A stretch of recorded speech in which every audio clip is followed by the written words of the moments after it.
ನಿನ್ನೆ ಬೆಳಗಾವಿದ ಕ್ಲಬ್ ರೋಡಲ್ಲಿ ಬಸವಂತ ಕಡೋಲ್ಕರ್ ಇವರಿಗೆ ಇಬ್ಬರು ಆರೋಪಿ ಶಿವಯ್ಯ ಪೂಜಾರಿ ಮತ್ತು ಮಿತೇಶ್ ಬಡಿಗೇರ್ ಇವರು ಚಾಕುವಿಂದ ಇವರ ಮೇಲೆ ಹಲ್ಲೆ ಮಾಡಿದ್ದಾರೆ.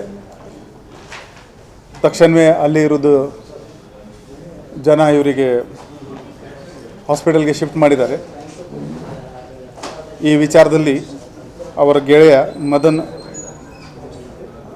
ಈ ನಮ್ಮ ಕ್ಯಾಂಪ್ ಪೊಲೀಸ್ ಸ್ಟೇಷನಲ್ಲಿ ದೂರು ನೀಡಿದ್ದಾರೆ. ಅದರ ಆಧಾರದ ಮೇಲೆ FIR ದಾಖಲು ಮಾಡಲಾಗಿದೆ. FIRನಲ್ಲಿ 4 ಆರೋಪಿದು ಹೆಸರು ನೀಡಲಾಗಿದೆ.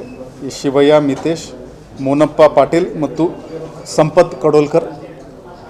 ಈ 4 ಆರೋಪಿಗಳಲ್ಲಿ ಎಲ್ಲ 4 ಈಗ ಪೊಲೀಸರು ಸಿಕ್ಯೂರ್ ಮಾಡಿದ್ದಾರೆ. ಮಿತೇಶ್ ಬಡಿಗೇರ್ ಇವನು ಅಟ್ಯಾಕ್ ಮಾಡುವಾಗ ಇವನಿಗೇನೆ ಆ ಚಾಕುವಿಂದ ಗಾಯ ಆಗಿದೆ. ಅವನು ಒಂದು ಹಾಸ್ಪಿಟಲ್ನಲ್ಲಿ ಅಡ್ಮಿಟ್ ಇದ್ದಾನೆ. ನಮ್ಮ ಪೊಲೀಸ್ ಗಾರ್ಡಲ್ಲಿ ಪ್ರೆಸೆಂಟ್ ಇದ್ದಾರೆ.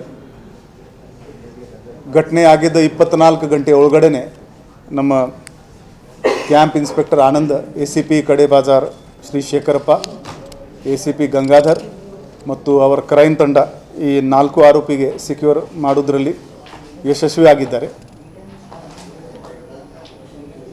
ಪ್ರಿಲಿಮಿನರಿ ಇನ್ವೆಸ್ಟಿಗೇಷನ್ನಲ್ಲಿ ಇದು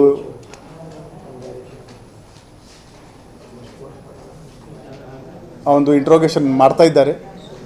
ಈಗ ನಾವು ಈ ಆರೋಪಿಗಳಿಗೆ ಕೋರ್ಟ್ ಮುಂದೆ ಪ್ರೊಡ್ಯೂಸ್ ಮಾಡಿಕೊಂಡು ಅವ್ರ ಪೊಲೀಸ್ ಕಸ್ಟಡಿ ತಗೋತೀವಿ ಮತ್ತು ಯಾವ ಕಾರಣಕ್ಕಾಗಿ ಆಗಿದೆ ಇದರ ಬಗ್ಗೆ ಒಂದು ಡೀಟೇಲ್ ವಿಚಾರಣೆ ಮಾಡಿಕೊಂಡು ಮುಂದಿನ ತನಿಖೆ ಮಾಡ್ತೀವಿ. ಈಗ ಸಿಕ್ಯೂರ್ ಆಗಿದ್ದರೆ ಬರೀ 24 ಗಂಟೆ ಆಗಿದೆ. ಅವ್ರದ್ದು ಡೀಟೇಲ್ ಇಂಟ್ರೋಗೇಷನ್ ಮಾಡಿದ ಮೇಲೆ ಯಾಕೆ ಆಗಿದೆ ಏನಾಗಿದೆ ಅಂತ ಗೊತ್ತಾಗ್ತದೆ. ಒಳಗಾದಂಥ ವ್ಯಕ್ತಿ ಏನಾದರೂ ಮೈನಿಂಗ್ ವಿಚಾರ ಅಥವಾ ಮರಳು ವಿಚಾರ ಹಣಕಾಸು ವಿಚಾರ ಏನಾದರೂ ಈಗ ಪೊಲೀಸ್ ಕಸ್ಟಡಿ ತಗೊಂಡು ಎಲ್ಲ ಇಂಟ್ರೋಗೇಷನ್ ಮಾಡಿಕೊಂಡು ನಾನು ಒಂದು ಪ್ರಿಮ್ಯಾಚ್ಯೂರ್ ಕಮೆಂಟ್ ನನಗೆ ಕೊಡೋಕ್ಕೆ ಇಷ್ಟ ಇಲ್ಲ. ಎಲ್ಲ ವಿವರವಾದ ತನಿಖೆ ಮಾಡಿಕೊಂಡು ಅದು ಮತ್ತು ಮುಂದಿನ ದಿನಗಳಲ್ಲಿ ಅದನ್ನು ಕಾರಣ ಏನಿತ್ತು ಅದು ಕೊಡ್ತೀವಿ. ಇವಾಗೆಲ್ಲ ಪರಿಚಯ ಎಲ್ಲರದ್ದು ಪರಿಚಯ ಇದೆ. They know each other. ಅದು ಏನು ಅದ್ರ ಬಗ್ಗೆ ಏನು ಡೌಟ್ ಇಲ್ಲ. ಅದು ಈಗ ಇಂಟ್ರೋಗೇಷನಲ್ಲಿ ಎಲ್ಲ ಗೊತ್ತಾಗ್ತದೆ. ಧನ್ಯವಾದಗಳು.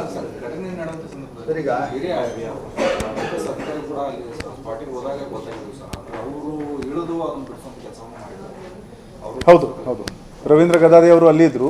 ಅವರಿಗೆ ನೋಡಿಕೊಂಡೇ ಇವರು ಆರೋಪಿಗಳು ಓಡಿಸೋಗಿದ್ದಾರೆ. ಇಲ್ಲಾಂದರೆ ಇನ್ನೂ ಗಾಯಗಳು ಜಾಸ್ತಿ ಆಗೋದು ಸಾಧ್ಯತೆ ಇತ್ತು. ಸರ್, ಈಗ ನಿನ್ನೆ ಇಂಜರ್ಡ್ ಆದವನೇ ಒಂದು ಮೀಡಿಯಾಕ್ಕೆ ಸ್ಟೇಟ್ಮೆಂಟ್ ಮಾಡಿದ್ದಾನೆ. ಇದು ಇಲ್ಲಿಗಲ್ ಮೈನಿಂಗ್ನ ಕಾರಣ ಅಂತ ಹೇಳಿಕೆ ಕೊಟ್ಟಿದ್ದಾನೆ. ಎಲ್ಲ ಆ್ಯಂಗಲಿಂದ ನಾವು ತನಿಖೆ ಮಾಡ್ತೀವಿ. ಅದರಲ್ಲಿ ಏನು ಆ್ಯಕ್ಚುಲಿ ಕಾರಣ ಇದೆ. ಈಗ ನಾವು ವಿಕ್ಟಿಮ್ಗೆ ಕೂಡ ಜಾಸ್ತಿ ಮಾತಾಡಿಲ್ಲ. ಅವ್ರ ಪರಿಸ್ಥಿತಿ ಸೀರಿಯಸ್ ಇದೆ. ಈ ಆರೋಪಿಗಳಿಗೆ ಕೂಡ ಪೊಲೀಸ್ ಕಸ್ಟಡಿ ತಗೊಂಡು ಇಂಟ್ರೋಗೇಷನ್ ಮಾಡಬೇಕು. ಅದರ ಆಧಾರದ ಮೇಲೆ ಮುಂದಿನ ಕ್ರಮ ಜರುಗಿಸಲಾಗುವುದು. ಸಿಕ್ಯೂರ್ ಆಗಿದ್ದಾರೆ. ಈಗ ನಮ್ಮದು ಪ್ರೊಸೆಸ್ ಫಾರ್ಮಾಲಿಟಿ ಕಂಪ್ಲೀಟ್ ಮಾಡ್ತೀವಿ. ಧನ್ಯವಾದಗಳು.